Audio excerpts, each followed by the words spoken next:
If you're a new viewer to the channel, then welcome along, but if you are a returning one, you're probably here to find out what the next adventure is going to be. I think the general consensus is that I failed spectacularly in the last challenge. I wanted to take a club from England's bottom division into the Football League, using nothing but their own youth intakes, but I was relegated and sacked within 2 seasons, so I had to go away and have a good old think. I had to try and decide where the next challenge might be. Was it going to be in Europe or further afield? Was it going to be a journeyman or a one-club save? And to be honest, well, a fair few days elapsed and I couldn't really find another challenge that really spoke to me quite like the Kettering one did. But then just by chance I happened upon an article. It was about football clubs inside the Arctic Circle. And running a football club when you're based in the Arctic Circle is tough. There's huge distances to travel for away games. This puts a massive pressure onto your finances. It's difficult to attract players. The weather can be inhospitable. In fact, according to this article, there are only 2 clubs based inside the Arctic Circle playing in one of Europe's top divisions, and those are both based in Norway. One of them's called Tromsø, the other is called Bodø/Glimt, except that one of those teams, Tromsø, has just been relegated out of the top division, leaving just Bodø/Glimt there. And it started making me think, could this be a Football Manager adventure trying to take a club from inside the Arctic Circle to the top of their domestic game, maybe even being the nation's champions? Sounded like a great challenge, except there was a problem. In 2020, Bodø/Glimt won their first Norwegian title. And so a team from inside the Arctic Circle were crowned champions. But that wasn't the only problem with this idea. Although Tromsø had been relegated, it was only down to the 2nd tier, and when I start my Football Manager adventures, I like them to be in the bottom playable division, and in Norway, there's 3 tiers of fun to be had. That wasn't the only problem. There was the problem of unfinished business. I had this little niggle, this little thought at the back of my mind. You failed at Kettering. You didn't manage to even gain 1 promotion using nothing but youth intakes. And it wasn't helped by you lot down in the comments, you know, saying, why don't you try it again? Why don't you find another club? It's been fun watching you suffer, trying to compete, just using new gens. So I had an idea. I headed to Tromsø anyway. But Tromsø is not a city with just 1 club. No. This city of Northern Lights has another team playing in the 3rd division of Norway. The club are called Tromsdalen. They've got a modest little stadium tucked in between the mountains. And I like the idea of trying to go from the bottom division in Norway all the way to the top and trying to be a team from inside the Arctic Circle to win the title again, but differently to Bodø/Glimt. Maybe I do it not using signings. Maybe I have another crack at my Youth Academy Challenge. Maybe I just rely on these youth intakes again, but this time do it in Norway. This time do it at a club inside the Arctic Circle. Try and go from the bottom playable league to the top, producing my own talent. The goal of the save? To try and become a sub-zero hero.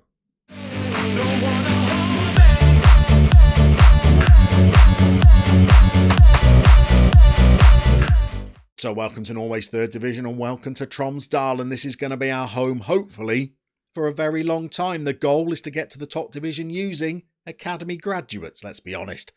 A more humble goal will just be to survive in the job longer than we did at Kettering. If we can, though, well, this club gives us every chance. Let's have a look at the facilities, because these facilities make even Kettering's blush. Good training facilities, great youth facilities, good academy coaching, and excellent youth recruitment. If I can get the backroom team in place to try and make sure that the players coming through have got good personalities, then Tromsdalen have got to give us a chance, haven't they? Look at the facilities. All I've got to do is survive in the job long enough for these youth graduates to start being old enough to appear in the first team. To that end, Norway gives us a couple of little legs up. First of all, we're starting in the 2020 season, a season that, like most around Europe, was affected by global pandemics. So, in the Norwegian 3rd division, of which there are 2 groups of, by the way, and we're in Group 1, well, there's only 13 games in the 2020 season. Rather than playing each other home and away, we're only playing each other once. And then for this season, the top 7 go into a promotion group. So if we could get into that top 7, which could be a big ask because we are forecasted to come bottom of the table, well, if we could get into that promotion group, that would be an extra 6 games. But because the season is slightly truncated, there's no relegation out of this division for this season. So as long as I just don't get sacked in the first season, I can't get relegated out of it. For the next season, we'll revert to a 26-game season, and there will be relegation. But Norway is one of those countries on Football Manager where you can load up the 4th tier, and although you can't take control of a club in it, your game can continue if you get relegated into it. So, again, as long as I don't get sacked, it might be that I can carry on the save even if I do get relegated. But fingers crossed, that's not going to happen, because I've put a lot of work into this. The pre-season at this club probably took me close to 20 hours to do. I've gone through every member of the playing staff. I've offered out new contracts. I've done individual training regimes. I've set up all of the club training as well. I've evaluated all of the backroom staff. I've watched every pre-season friendly to date in full highlights. I spent hours designing the tactic. I spent further hours going through the set pieces. I'm by no means a tactical genius. In fact, I'm probably way down there when it comes to tacticians in Football Manager. But I realise that if I'm going to survive, I reckon the 3 seasons I need to in the job before we can start seeing some of the fruits of our youth intakes. Well, tactics are going to be everything. I could never settle on a tactic at Kettering. I've put a lot of work into developing one for Tromsdalen. It's perhaps not the most glamorous and exciting tactic. It's a basic 4-4-2. But I'm hoping that it can just allow us to be competitive long enough that I can get some little graduates coming into the team to strengthen us. So let's introduce you to our recruits. In goal, we're going to be playing Adrian Mikkelsen, who is only 28. I reckon we can get maybe another 6 years out of him, 7 years maybe. And he's a pretty decent, pretty solid goalkeeper. He's happy to sign a new contract at the end of the season as a backup, because the player that's meant to be the number 1 is Theodore Nilsson himself, not a bad goalkeeper. But at just 5'9", I'm going with his rival. Now, this guy's on a contract that's promised him to be the first choice goalkeeper. I think it's going to be tricky keeping him happy. We might need to rotate him into the team on occasion, just to give him some game time, but he's only 23. We'd like to try and keep him at the club as well. But in goal, we're okay. We've got 2 options. At Kettering, we had a 36-year-old that could retire any day. At Tromsdalen, we've got a little bit more. In central defence, we've got a good player. Tobias Vibe, 6'5", reasonably quick for a big centre-half as well. I think he's going to be okay. He's 29.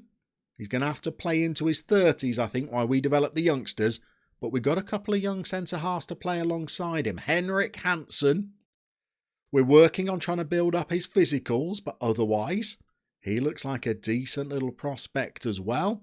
And on the bench, we've also got another centre-half called Casper Irvin, who, again, is not the quickest, and he's only 5'11", but I think we can carry on developing him a little bit further. We've got youngsters at fullbacks that we can develop as well. This is Trygve Kristoffersen. Pretty quick, good crossing for a left back. Again, need to work on some of those physicals a little bit, but he's only 18. Over on the right-hand side, we've got Patrick Bratton, who, again, is a pretty good all-round player. We've also set up some mentoring groups to try and improve his determination. He can double up as a midfielder. So I'm hoping we can develop some of these defenders to help us remain competitive. In midfield, we've got a little bit of talent. Let's start with somebody who's actually got caps for the national team. Thomas Kind Bendiksen, who I think you'll agree is quite a player. He's the current captain of the club, The only trouble with him is that he's branded a star player. His contract's up at the end of this season, and we cannot get him to try and even negotiate another one. So he might only be here in the short term, but we've got other good players in this midfield. We've got Andreas Loveland, a decent little midfielder at 27, years ahead of him. Slightly older, we've got Anders Carlson, but again, another good midfield option. Over on the wing, we've got a bit of pace in Adrian Pedersen, and at 24 years old, well, got a decade's worth of game time out of him. And then up front, things get interesting. Another slightly older player is Vegard Leesvold, but he is a decent attacking option. Good physicals, brilliant mentals. Dribbling, finishing and first touch and technique are all pretty good as well. He scored 8 goals in pre-season. Again, he's a bit older than you'd like when you're trying to get maybe 3 or 4 seasons out of him, but a good player. And a great foil for him is Bjorn Grunsfeld, 6'4" target man. Great fitness, great strength, great jumping reach. He can bang in a long shot as well. His finishing and composure are great. He's got 6 goals in pre-season. And essentially we've got a tactic that is devised all around Grunwald. The whole tactic is to try and get the best out of this target man. He is going to be like our playmaker, really, because we've not got a playmaker in the midfield. We're just going to try and get the ball down, not launch it long to Grunwald. We're going to try and get the ball into midfield, shovel it out wide, where we've got a pacey winger and a really crafty little fox that are going to try and play around with this target man. And we're also going to try and get as many crosses into the box as we can. We've got fullbacks that are decent crossers of the ball. We're going to be trying to hit Grunwald in the box, not launch it long from defence at him, but try and get wide, get crosses into the box, as well as trying to release one of our poachers, which could be Leesvold.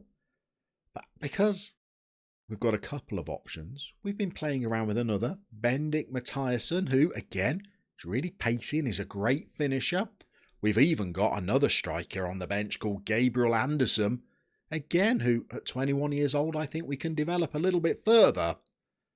And so fingers crossed, we're going to be able to survive the first couple of seasons with the players that we've got to give us time to start creating some of our own graduates. We've got youngsters as well, who we've played a little bit in pre-season, but we've now sent out on loan to try and get them some more game time. This is 16-year-old Einar Ness, who has got a couple of physical gaps that you want to work on. But again, if this is the quality of 16-year-old that we can bring through, I reckon we can make a go of this challenge. Pre-season has gone pretty well. We've won all of our games in pre-season. We've tweaked the tactic a little bit as we've gone. We've been trying to be more solid than we were at Kettering, although we have struggled to keep clean sheets.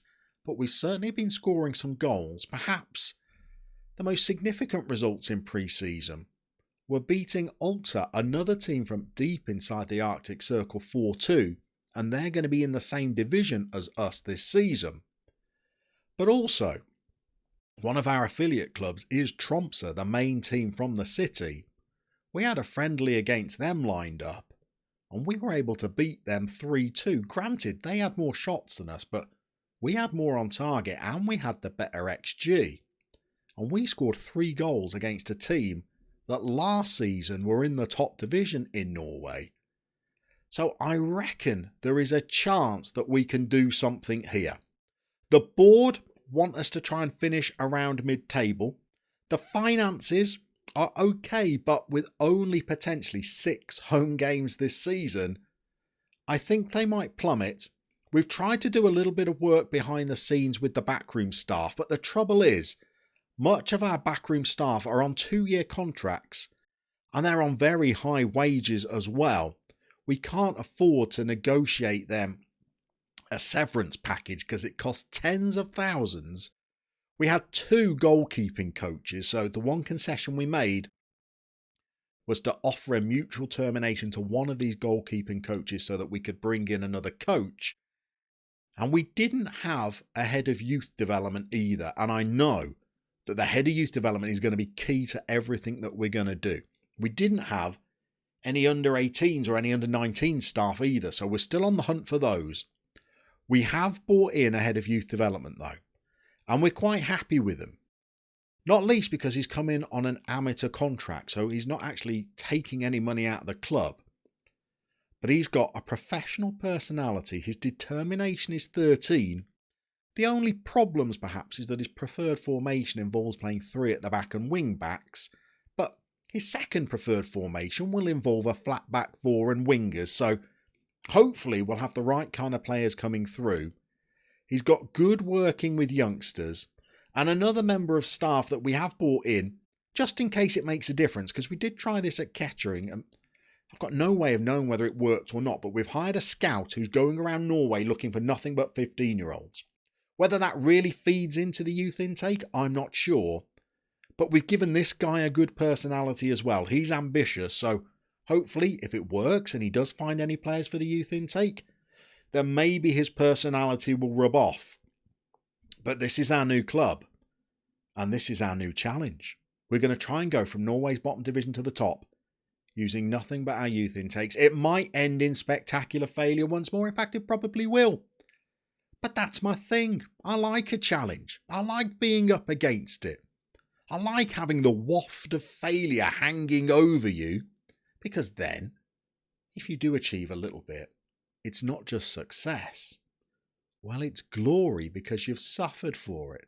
So hopefully, this will appeal to you and you'll be along for this ride as well, because we are going to try our darndest to try and cement our reputation in Norway and become a sub-zero hero.